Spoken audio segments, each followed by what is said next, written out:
Om Vasudeva Sutam Devam Kansachanuramardanam Devaki Paramanandam Krishnam Vande Jagatgurum.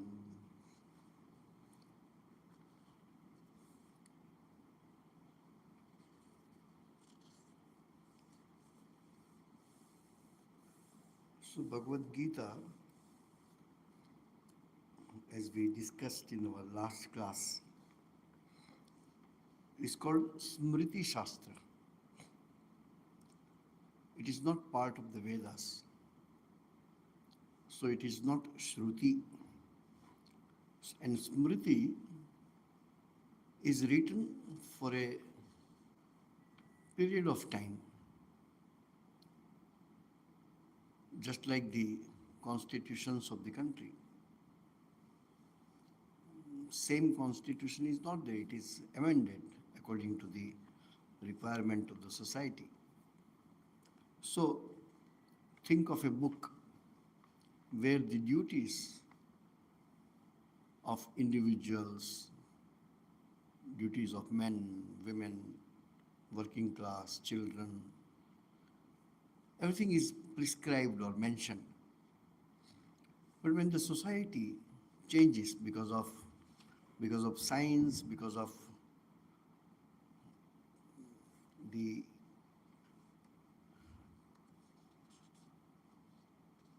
force by which the society is governed, if you study any society, either the whole society behaves in a particular way, either the part of the society, some behind money, some behind power, some behind military. So duties do not remain the same. As the time changes, for example, 50 years before, we never heard the name of a mobile phone. We never heard about computer. Now time is changed. What you and me used to do 40, 50 years before, we don't do it now. We do it differently, or we don't do at all.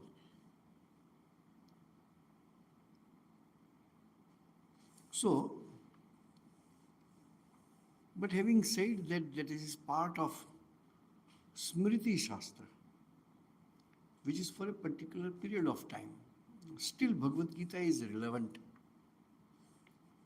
Bhagavad Gita is relevant because of its nature.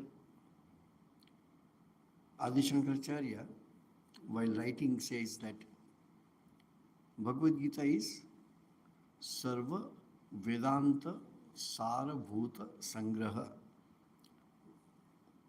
Bhagavad Gita is compilation of the essence of Vedas. So it has almost the same quality as Shruti Vedas. But since it was told to Arjuna, who was of much later period of time, and the backdrop of Mahabharata war, so if any time anybody has a conflict between Bhagavad Gita and Upanishads, though there is no conflict, but if anybody finds conflict, he or she is told to follow the Vedas and not the Bhagavad. Again, there is no controversy, there is no dissimilarities. So here, one important concept is there. As I told, we are not reading shloka by shloka or like that, but we concept by concept we study. So there is new concept we are going to study, which is important. And in this age, Kali Yuga, incidentally without planning, yesterday with some devotees, this discussion was there. The concept of sannyasa, concept of renunciation.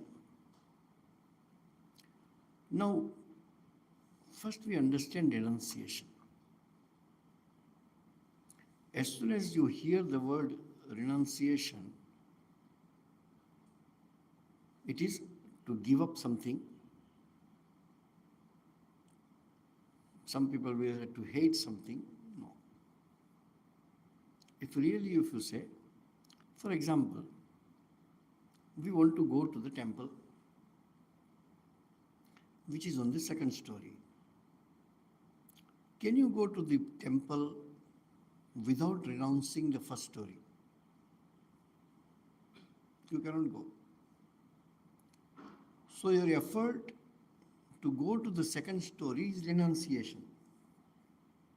The first floor will automatically be renounced by you. You don't need to try to renounce. That's why renunciation has to be spontaneous, organic. You can't forcefully renounce anything. Your samskaras will not allow you to renounce anything.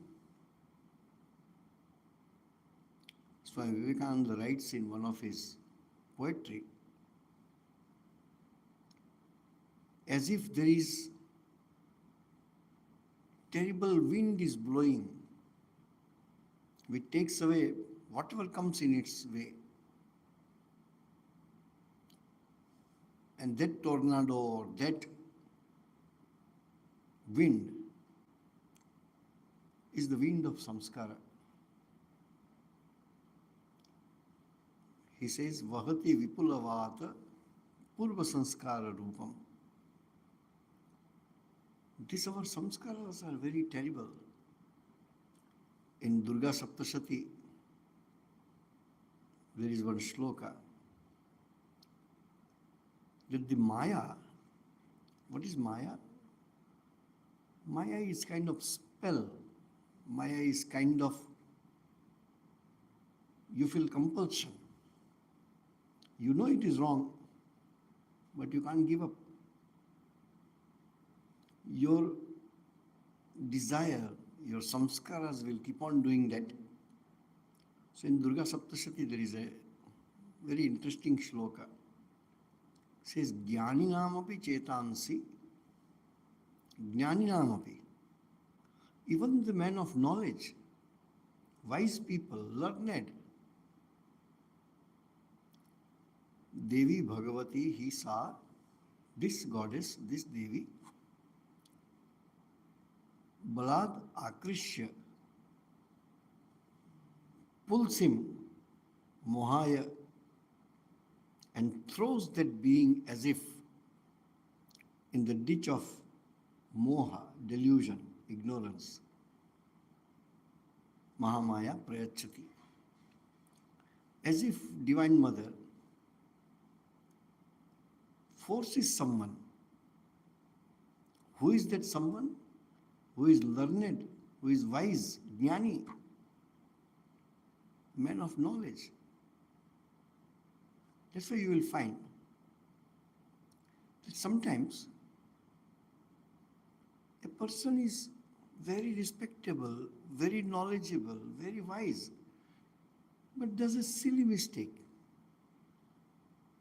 Why he or she does that? Is anybody interested to tarnish one's own name? No. But this desire, this ignorance, this inner samskaras compel you to do that. As if. And this is in every religion. In Christianity, the expression is, oh, the Satan took over his mind. We say, Maya works in him. We have samskaras. What samskaras? Samskaras of identification with other objects. Other objects could be other person. Other object could be other place. Other object could be other concept, country, way of life, anything it could be. And we cannot give up our attachment with that.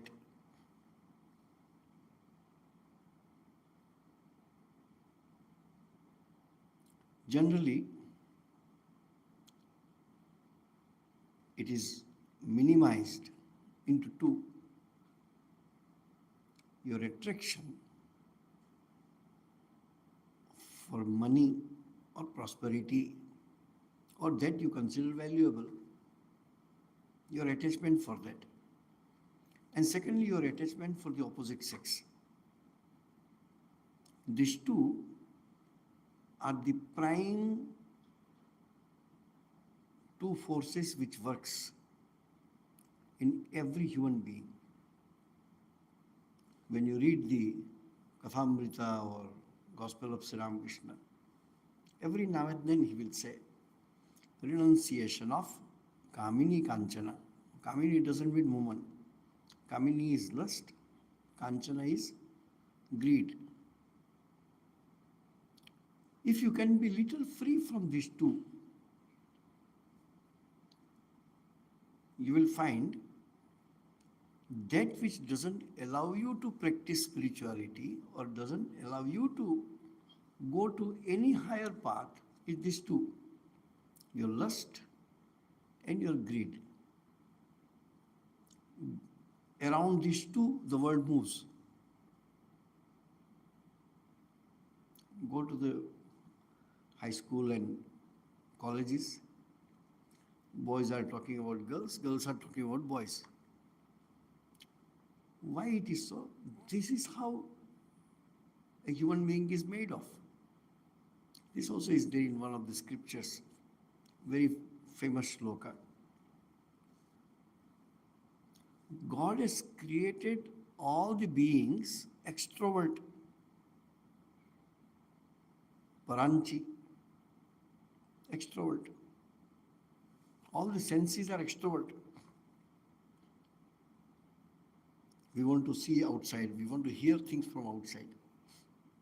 We are not interested in inner voice or our inner existence. We are unaware about that. So the extrovertness. Why it is so? Why God created all of us extrovert? All of us without fail. Because of spiritual practice, because of understanding, some people, a concept comes. See, this little fineness to understand. You control your senses, you control your mind. Even if you are not able to control your mind or control your senses, at least have this concept that senses and the mind should be controlled. Yes, it is not in my control. But it is far better to have this concept that I am supposed to control my senses and mind. If I cannot do is one thing, but I do not have any concept of control. That's what happens in general when you find people commit mistakes in life again and again and again. And a time comes, in a way time is there, this is the time, where that extrovertness is taken for granted and the concept of control is kept aside. And the society accepts these norms that to be out of control is what we all are. What is there to control? And this modern time, even when we were young, this was not there. Now it is more.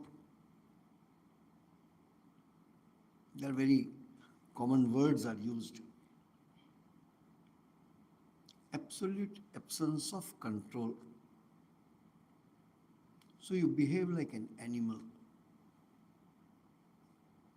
The difference between animal and human being is only this one. Human being, even if cannot control, have a sense that I should control. animal doesn't have even the concept that it should be controlled. That's why animals, what they do, whenever, wherever, whatever they want, they do.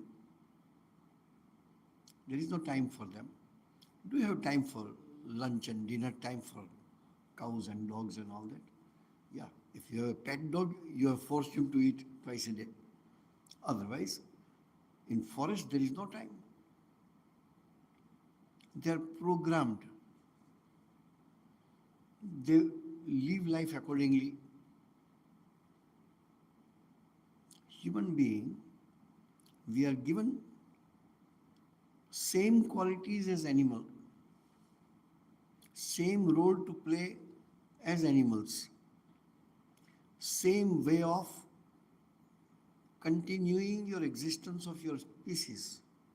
Just like animal, there is no difference. But there is a sense is given in human being, a program to update yourself, to alter yourself, to control yourself. This is not for the animal kingdom. You don't hear a cow telling that I will not tell lie. You don't hear a dog behaving, oh, today is Ekadashi, I am fasting. These things are not in animals. This concept cannot come in the animal. Hungry, eat. Thirsty, drink. Want to have pleasure? Anytime. There is no place, time, reason, nothing. Do it. When that overpowers human mind, then the animal propensities, animal behavior is accepted by the society, and that is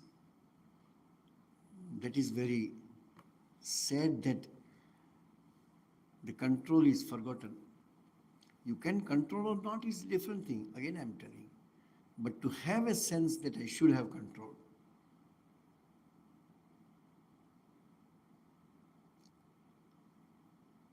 Slowly, illegal things are legalized because everybody follows illegal.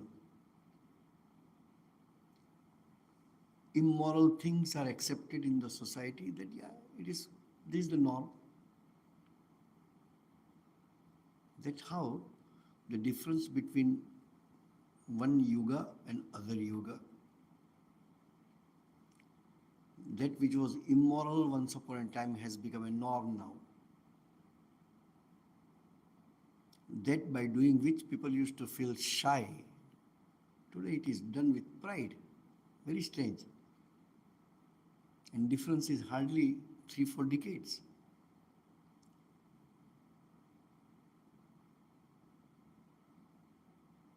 So, the concept of giving up something for the sake of higher things.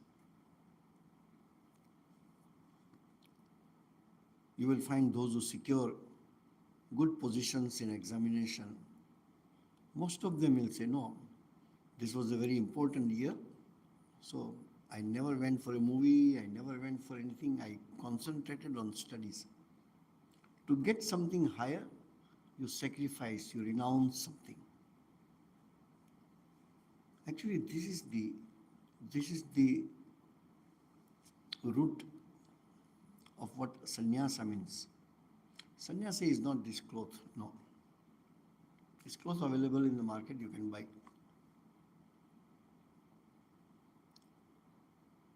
Continuous effort to go higher. That means continuous effort to give up that which is lower. That process, that lifestyle is called sannyasa.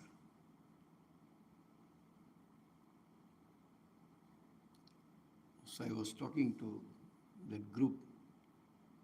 When you see us that we are sannyasis, understand we are trying to be a sannyasi.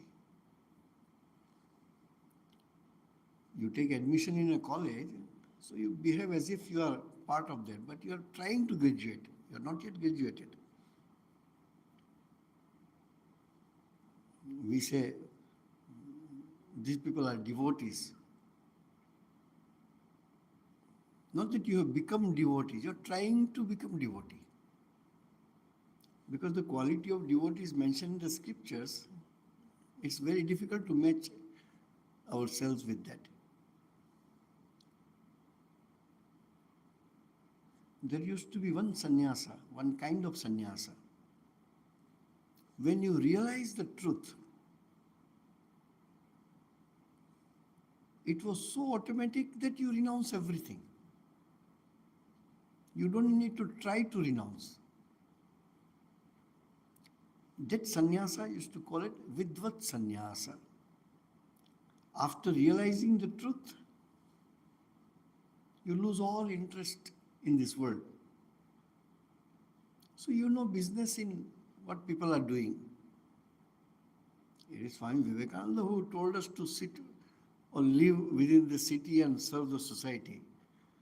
100, 120, 130 years before, no sannyasi ever did any service activities. We have studied that.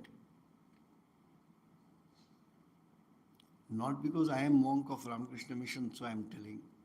Before Ramakrishna Vivekananda advent, monks did not serve the society. I stay in my matha. Every Sunday give lecture, you come, then you go.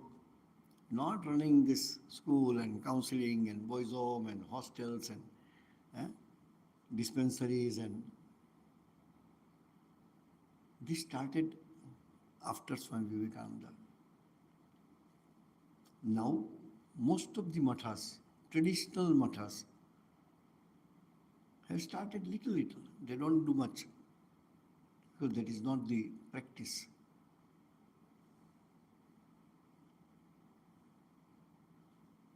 In a way, could be that there is a new time. So we means those who will renounce and become monks, have this rajas in them to do activities and also temperament for renouncing or going higher. So both goes together. You serve and you lead your personal life. So here, the concept of sannyasa is discussed in Bhagavad Gita. What you give up, only you can give up your attachment. You can give up your desires. What externally you can give up.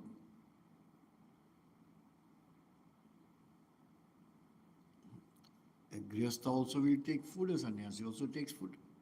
A grihastha also sleeps, a sannyasi also sleeps. What is giving up? What is renouncing?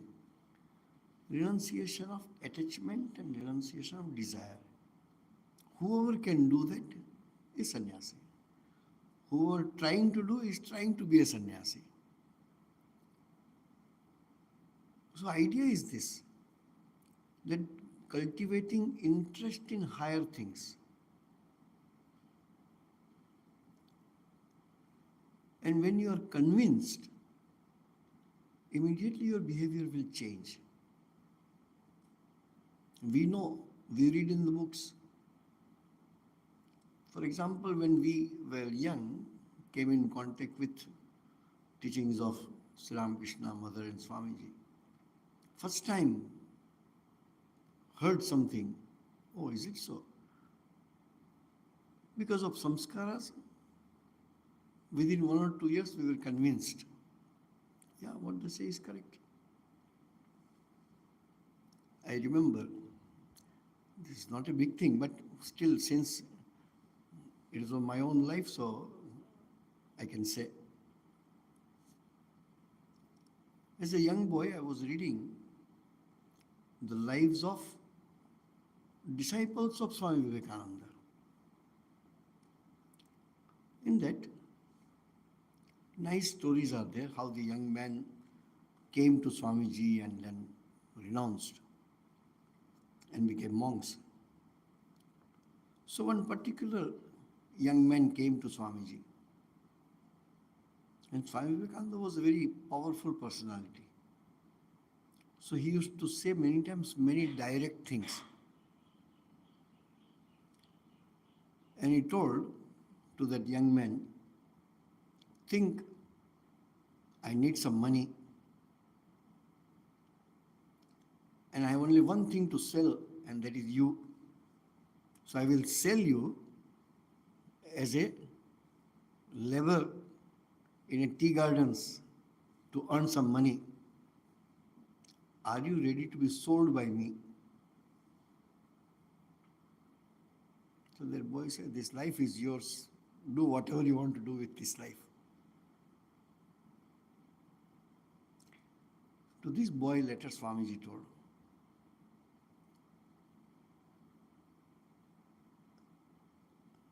many lives you have passed earlier. I have no interest in that. How many more lives you will have in future? I have no interest. I am interested in this life.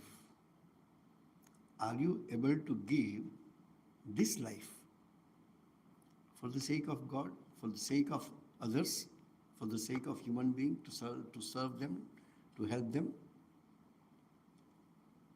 Previous life gone, future life will come. I have no control over it. I have control over this life. And when I read that incident, think of a 14, 15 years old boy. I said, what he says is correct. Let us give this life. What will happen in future, we don't know. And that young mind of 14, 15 years old boy got convinced with this idea. This life I want to give for this purpose. I will serve. For that, whatever is needed, you do. For that, you need to give up. Give up. For you to leave your hearth and home, do it. To give up other desires and comfort of life, give up. So this conviction comes. And it becomes natural for you to give up something. You can't forcefully renounce anything. The thought comes in your mind as a piece of information from books or lectures, and that idea gets convinced, and you start act accordingly. You don't know the future. Now we are more institutionalized, so we know, okay, I'm going to join this organization. But earlier time, this was not there. Young boy will just walk out, go to the forest, go to Himalayas, go to the place of pilgrimage and live a life. But do all that is meant for others, serving people, talking to people, helping people. Now we are in an institution, so we do collectively work. But purpose is the same.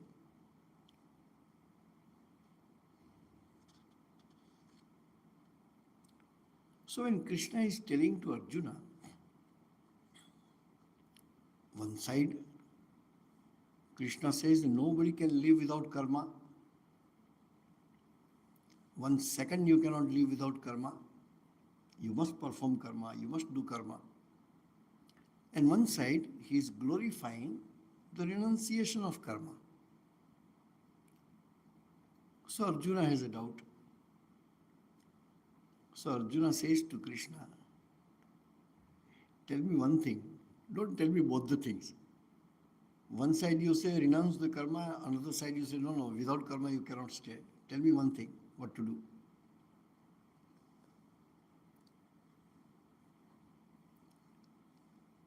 So Krishna says,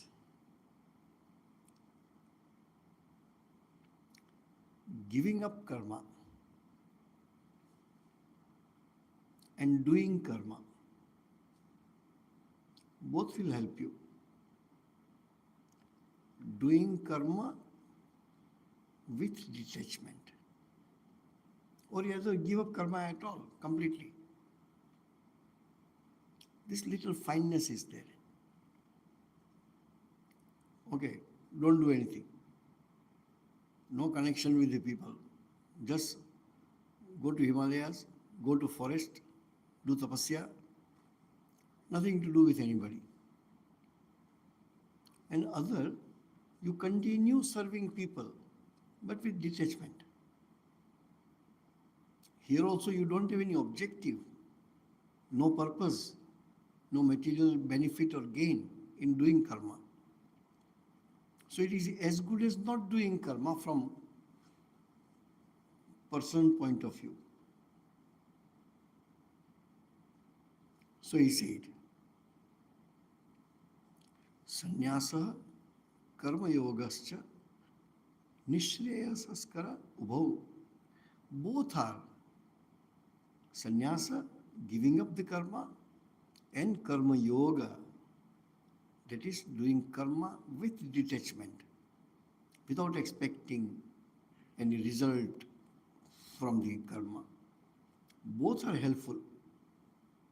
Both will be benefited. Both will benefit you. But karma yoga, that means doing karma with detachment, is better than giving up the karma. This one sentence took thousands of years to translate into action.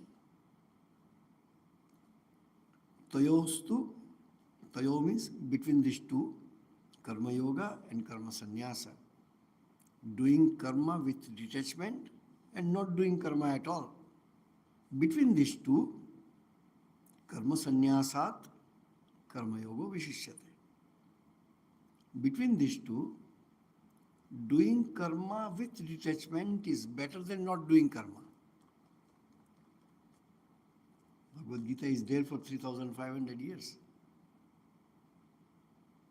As a human being, we took so much time in understanding this sentence.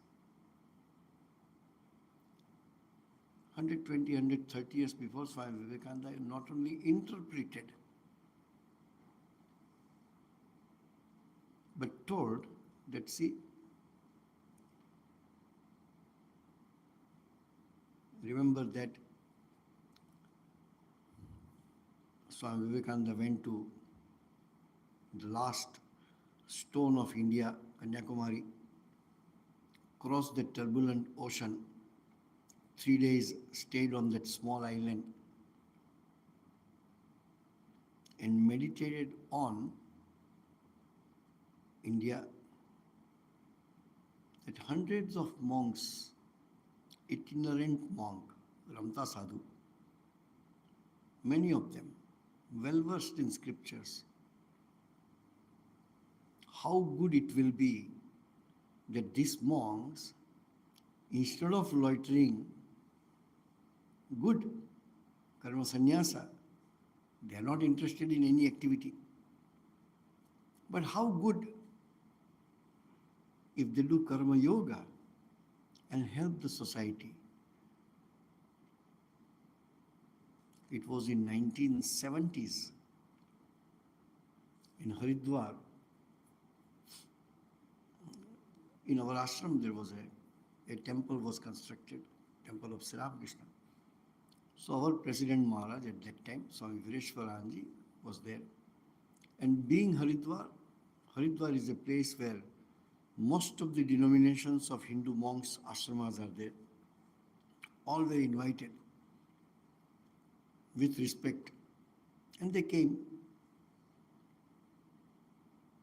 So our President Swamiji, Vireshwaranji, was telling that we should give more and more time in serving the society. There was a time when society was needed for monks to get the viksha, to get food. Now the time has come when society needs monks to teach, not only theoretical, but also practical. Then there were questions. Many traditional monks told, but there is a lot of danger in that. Then he told, sitting alone in your own room, same danger is there inside room also. But it will be good that monks, renouncing everything, renounce the attachment and be busy in serving the society back. You know what result came? There's a traditional monk who never did no hospital or schools or anything. Big mathas, big ashramas, huge acres and acres of land people have donated. One of them, after some time, came and told, Swamiji, take whatever land you want to take from me, I will give away and make a hospital. And today we have a 7-story, 8-story hospital on that bed, serving the people. No monk is salaried, no monk gets salary. Still they work. I have seen in Varanasi, I have seen in Haridwar and other centers, Ramakrishna Mission monks, others also, which I may not have directly connection with. 24 hours ready for any emergency call. I have seen. Night, 10 o'clock, the Swami just went to bed to sleep. 12 o'clock, call came. Swamiji, there is emergency. Okay, coming. I washed his face and went again. Came and by the time sleeps. Again, 5 o'clock, call comes. Swamiji, one more patient has come. For what he should be doing this? Is for this. Karma sannyasat, karma yoga vishishyate. Such attitude that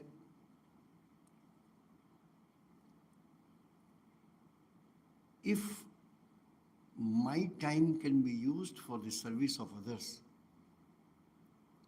my energy is used, my body is used for the service of others, there cannot be a better tapasya than that.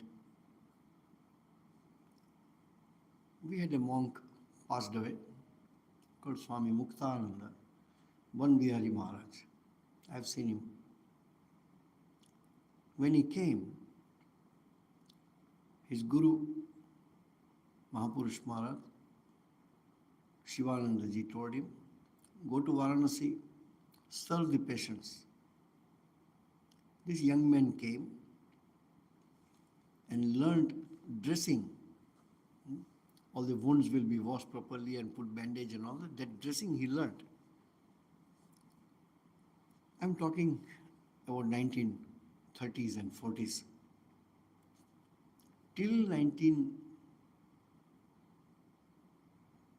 late 80s, he was working 12, 15 hours a day, standing and doing dressing to people.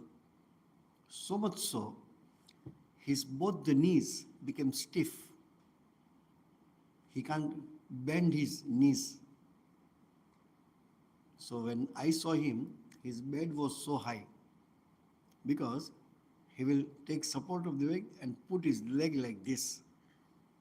His legs cannot be folded. Knees are not working.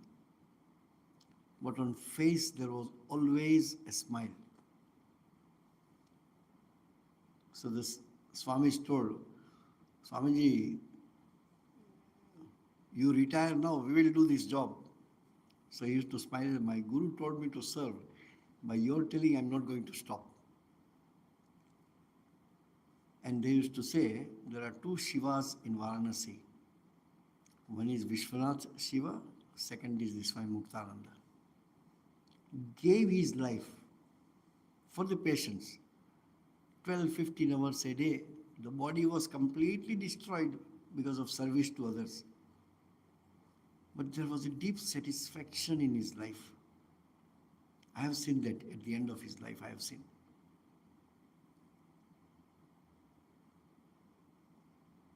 How a person progresses.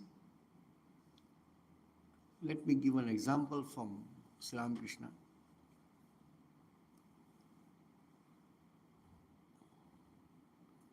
Shukadeva was passing, walking in forest or in nearby road, and some ladies were taking bath in the pond. When Shukadeva walked there, none of the ladies felt that a man is passing, so we have to hide ourselves. But after that, when Vyasadeva came, walking the same, all the ladies went down in the water. This is a small thing told Sri Ramakrishna says. Why? Shukadeva is beyond body consciousness. So even the people around him feel that he has no sense of a man or a woman or anything. Even the tinge of lust is not there in his mind. So even there was no reaction from the ladies. But when Vyasadeva, such a great man, when he came, the women hide. Oh, he is a man, normal man. But Shukadeva is not a normal man. This Swami Muktananda, young girls will come. Any part of the body there is a wound, they don't feel shy in front of Swami Muktananda. Not he is a fatherly or elderly, no. The very sense that this man is above the sense of body. Automatically, no need to say. People don't feel that. Spiritual progress is very difficult to explain how people can progress. Just by doing karma, just by doing dressing and serving the patients, that man reaches the same heights which other monks may reach by doing meditation and prayer and puja and all that. This is what it is called karma sannyasat, karma yoga vishishyate. Giving up karma. No, I have nothing to do with anybody. I go sit at the bank of Ganga and spend my life. Nothing wrong about it. God bless. Very few souls can do that. But think of those who came back to the society, served the society and attained the same. Or rather higher, we don't know. So, it is the attachment of your karma, desire for the results of karma, if that is renounced, then that becomes karma yoga. And that karma yoga is superior to not doing external karma. Till beginning of 20th century, hardly any monastic organization ever served. Swami Vivekananda called two of his disciples called Swami Kalyanananda, Swami Nishchayananda, and told, if you don't have money, just buy one pot of water, sit beside the road and give cold water to the passers-by. One of them knew homeopathy. Kalyananandji knew homeopathy. So he somehow managed, and from there he started giving medicines to people. Then what happens? People are suffering at that time. Remember, British are still there. Suck the blood out of Indians. People are dying on the street. And that was very common scene, that poor people are just corner of the street suffering and lying down. Flies will be on their body and nobody to look after. This was there. These two boys, two monks, will bring these people into ashram, carry them literally, and look after them. So the other sadhus, those who did not do this karma yoga, karma sannyasa they believed, they started calling them as a bhangi sadhu, or the scavenger monks. All the dirty patients are there, give them bath and keep them and all that. Long story. Then there was a huge, all the denominations of monks are gathered together, and there was a great monk at that time. Big names are there, Mahamandaleshwar, called Dhanrajgiri. Dhanrajgiri is sitting and calling different monks. Everybody has come. So Dhanrajgiri is not starting the meeting. He said, 2 monks are missing. So they said, no, everybody has come. No, this Vivekananda's 2 disciples are not invited. So one who goes for inviting says, they are scavengers, they are bhangis. They can't sit with us. Dhanrajgiri says, if they don't come, this meeting will not start. Then this Kalyananji and Nishchayanji were brought from our center, make them sit beside Dhanrajgiri, and that conference started. That was the recognition that Karma Yoga is superior to Karma Sannyasa. And after that, most of the organizations, religious or so, started doing service to people. Now you will find building hospitals and dispensaries and schools and colleges and all that started. It was not there. It was first came by Swami Vivekananda's advent. We'll take it next again. Om Shanti Shanti Shanti Hari Om Tat Sat Shri Ramakrishna Arpanamastu.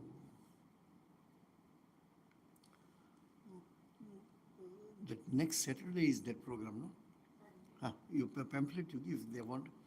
We are organizing a half a day workshop called How to Raise Digitally, what do you call it? How to raise digitally healthy children. The addiction to screen and mobile and all that. So earlier we had kept a fees of $100, now it is free. So anyone, if you are interested, just register online. There is a QR code, and come on next Saturday, 9 o'clock. Thank you.